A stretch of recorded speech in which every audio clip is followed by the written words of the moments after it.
Hay otra parte del Evangelio que habla sobre cuando uno recibe injurias, cuando uno recibe injusticias, hay que perdonar. Pero el Evangelio de hoy habla cuando uno hace una injusticia, cuando uno es el que dice injurias hacia el prójimo. De ahí pues que tratemos en este domingo sobre la ira. Y nosotros que nos consideramos buenos, ¿se podrá cumplir esta frase de la Sagrada Escritura? Todo árbol bueno da buenos frutos. Si nos consideramos buenos, entonces, ¿por qué sucede que damos frutos malos? Como la ira, por ejemplo. La ira es un apetito desordenado de venganza o un deseo vivísimo del corazón por las cosas que suceden contra nuestro gusto. De ella proceden tres clases de pecados: de pensamiento, de palabra, de obra. Los de pensamiento son aquellos odios al prójimo, aquellos propósitos de venganza, aquellos deseos de que le suceda algo malo, gozo de lo que le haya pasado, o tristeza de su bien que tenga, y saborearse con el deleite de la venganza. Y los pecados de palabra, pues las palabras vengativas en presencia de la persona, o las murmuraciones en su ausencia, maldiciones, palabras con dosis de cólera, porfía por salirse con la suya y cosas semejantes. De los pecados de obra, el matar, como decía nuestro Señor en el Evangelio de hoy, se dijo a los mayores: no matarás. Pero incluye otras cosas más que a veces no tomamos en cuenta, como son el herir o maltratar al prójimo contra la razón y la justicia, hacer algo solo por vengar su injuria o pedir esta venganza a los jueces. Pedirla no por amor de la justicia, sino por rencor y odio, no por perdonar al injuriador, no perdonar al injuriador que me pide perdón dando muestras de enemistad con él. Fíjese nomás, queridos fieles, qué terrible desgracia sería para nosotros si pasara algo de esto. Alguien me injurió, alguien hizo algo una cosa injusta en contra de mí, y yo me lleno de odio, de coraje. Aquella persona recapacitó, le pidió perdón a Dios, trató de hacer reparación de su injuria, de su injusticia, y yo continúo con ese coraje, con ese odio, y así muero, teniendo ese odio en mi corazón. Aquel que se arrepintió de su injusticia, de su injuria, pues Dios lo perdonó, eh, podemos decir, se fue al cielo. Y yo que recibí esa injusticia y me llené de coraje, de odio, pues ¿a dónde voy? Si no poseo la gracia de Dios en mi alma, en mi corazón, y el odio es incompatible totalmente con la gracia, con la amistad con Dios, con el amor a Dios. No puede convivir en un mismo corazón el amor a Dios y el odio a el prójimo. Y entonces, pues aquel que se salvó y yo que me perdí eternamente por conservar ese odio en mi corazón.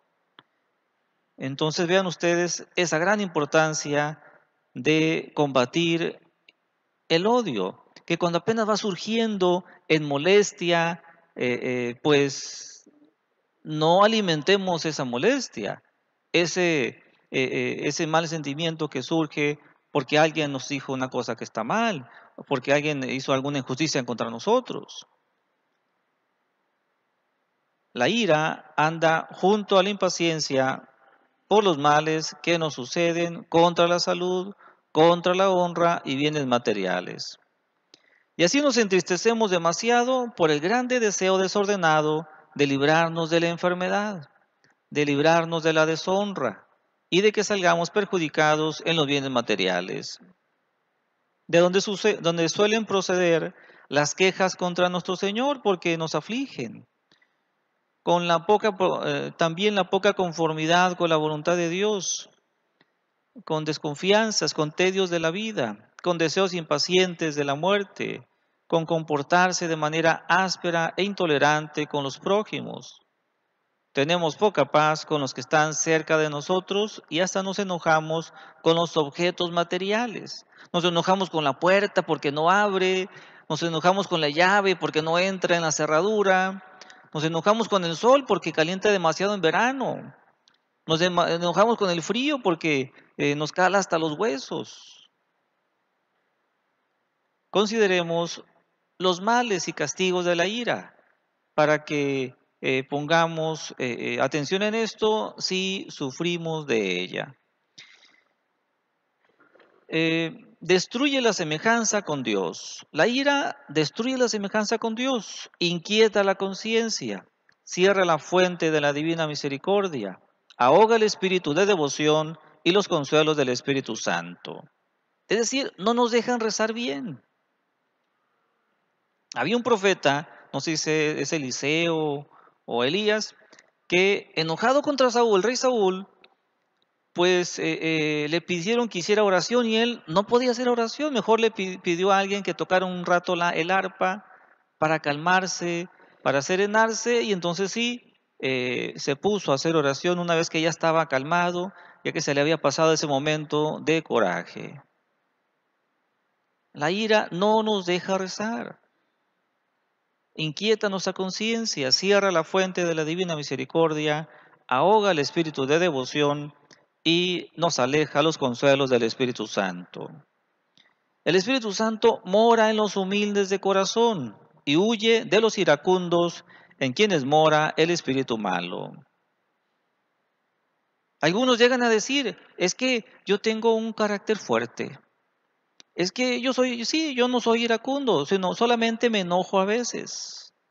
O creo que tengo una pasión de la ira, pero muy pequeña. Descubramos en nosotros mismos si la ira domina, gobierna nuestra vida, nuestras acciones. Podemos preguntarnos individualmente si me enojo todos los días, me enojo cada vez que me contradicen o hay algún contratiempo. Y en esto atendamos también las palabras de San Pablo, que nos dice, si os enojáis, no pequéis. Hay que entender bien esto, porque lo entendemos mal y lo vamos a agarrar de pretexto para enojarnos contra nuestro prójimo. Si os enojáis, no pequéis.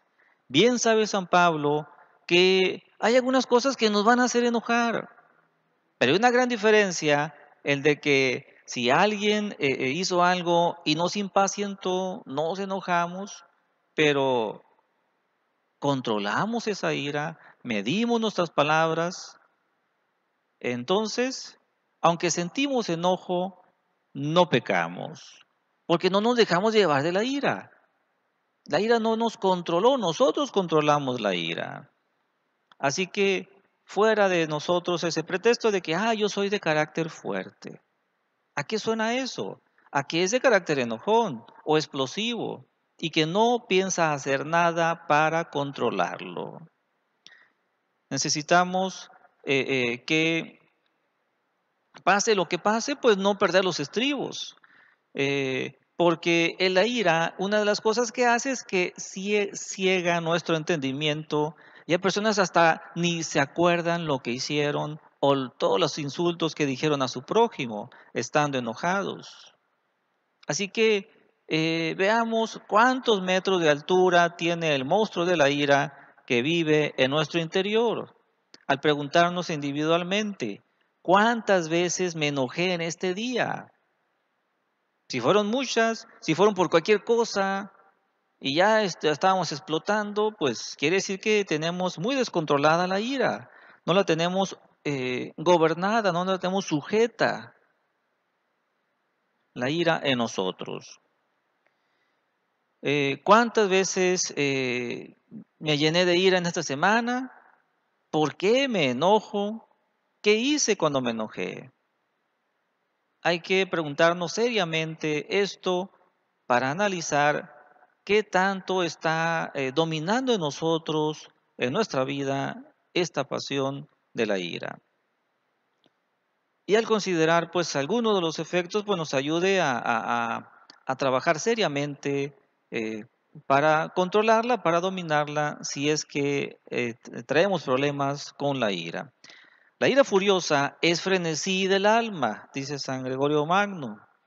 Es locura breve y demonio voluntario que se apodera del espíritu con los gestos de un endemoniado, convirtiendo al hombre en una bestia feroz. Resulta de que en el infierno se junta el fuego eterno con el fuego de la ira. Allá lo más atormentador es la ira, la impaciencia, la rabia. Uno maldice el día en que nació, maldice aquellos pecados que por los cuales no se arrepintió y llegó a caer en los infiernos. Y comparado con el fuego del purgatorio, vean ustedes esa gran diferencia. Aunque el fuego del purgatorio y del infierno son el mismo, resulta que aquel fuego del purgatorio es más llevadero por la paciencia. Pero este fuego del